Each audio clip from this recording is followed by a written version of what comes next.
He was born May 31st, 1917 in Union, Iowa.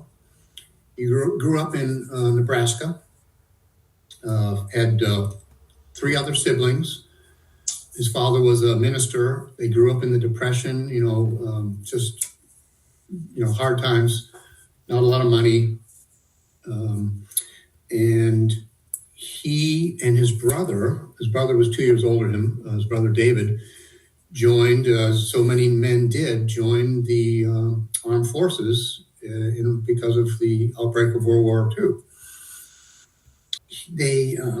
My father, when he got out of the war, he ultimately joined American Airlines and flew with them for the rest of his career. It was 33 years as a captain with American Airlines, and that's where he met my mother, Jane Pattison. She was a stewardess with American Airlines.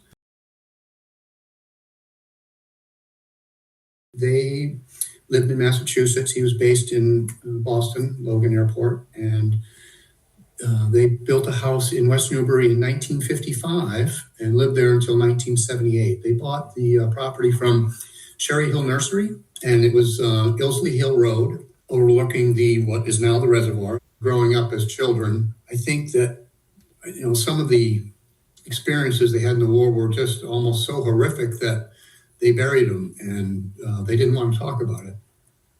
So one year for Christmas, my father was able to get duplicate medals for all his medals that he received in the war, and he gave a shadow box of those to both my sister and I. So that was the first time I remember having some kind of a recognition that, wow, this was something significant that, my father did. And so that was the first time that I had an inkling of his heroism in World War II. August 23rd, 1944, let me back it up a second. They flew the Extra Joker over from the States to the European theater with their full crew.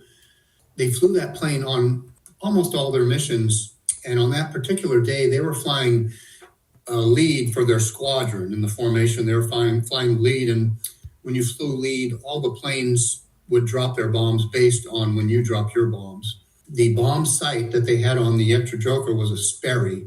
That was the brand name, and it was not adequate for accurate bombing, but the plane next to them that day had what was known as a Norden bomb sight, a more advanced bomb sight, which was what they needed. So they swapped planes with another crew. The saga of the Extra Joker. Shortly before reaching the target area, a few Messerschmitt 109s showed up, got the attention of our escort, then dove for the deck with every one of our escort in hot pursuit. Now the main attack came, which we estimated at about 75 Focke-Wulf 190s coming at us in waves of 10 to 15. The commander of our group called frantically for our escort, to no avail. Their being decoyed off was a display of extremely poor judgment, which cost us dearly in lives and planes.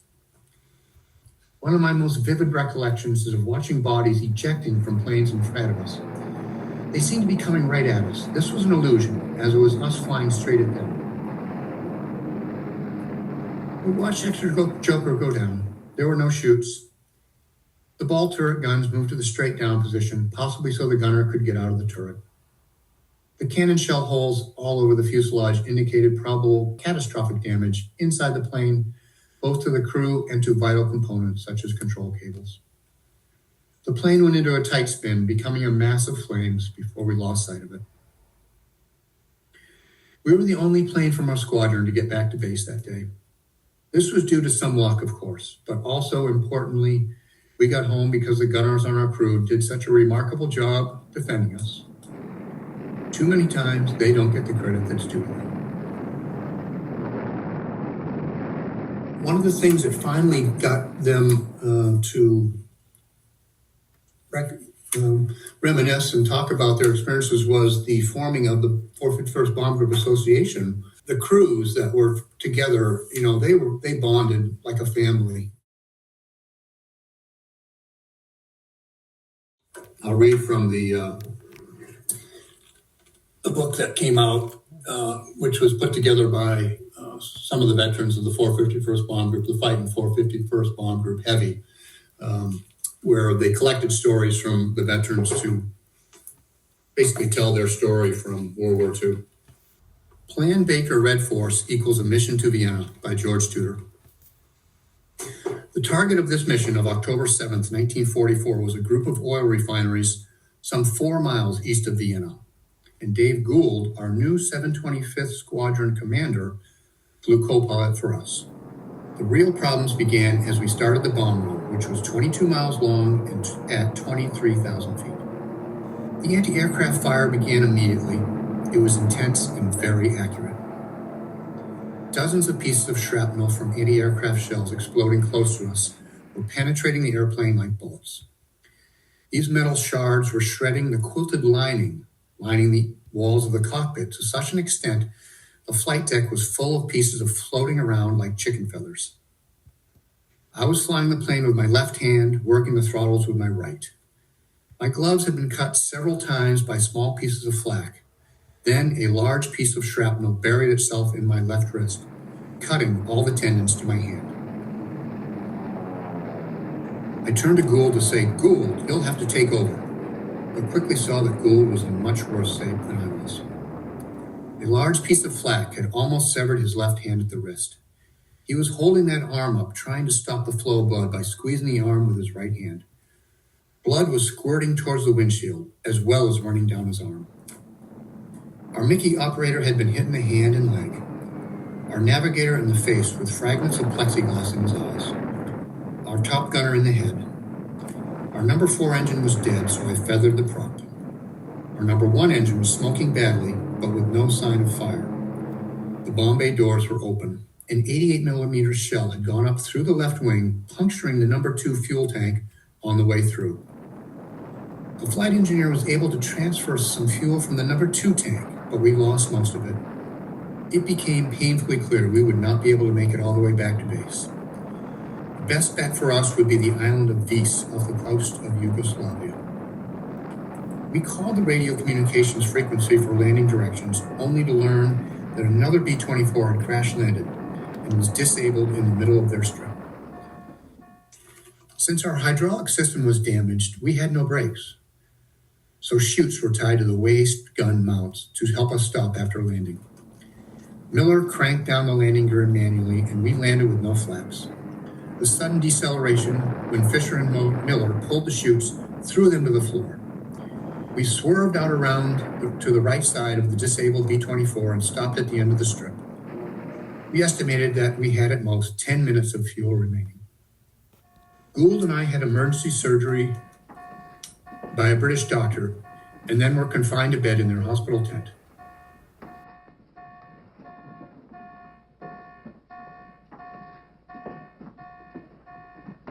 The next morning, he and I had a pleasant surprise. I could hardly believe it, but neither will I forget it. For here on this tiny, out-of-the-way island, a man from the American Red Cross came to see us. He had packages for us, kits containing personal necessities which had been put up in the States. Also candy bars, gum, cigarettes, and writing material. The mission had been a costly one. The information I had was that some of our planes had fatalities on board. None of the planes returned to base, putting down at various fields along the return route. Despite this, we had hit our target well. That was our mission. And we should be justly proud of our accomplishment. On Saturday, October 7th, 1944.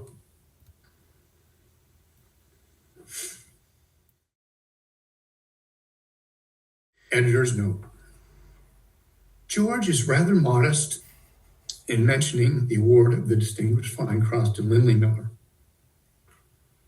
We find it under provisions of General Order number 4533, dated 17 November 1944. For conspicuous gallantry, professional skill, and intense devotion to duty, Captain George Tudor was awarded the Silver Star for gallantry.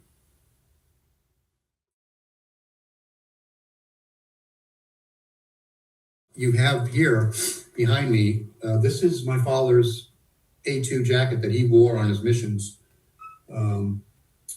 His captain's hat, his gloves, his hat's here as well.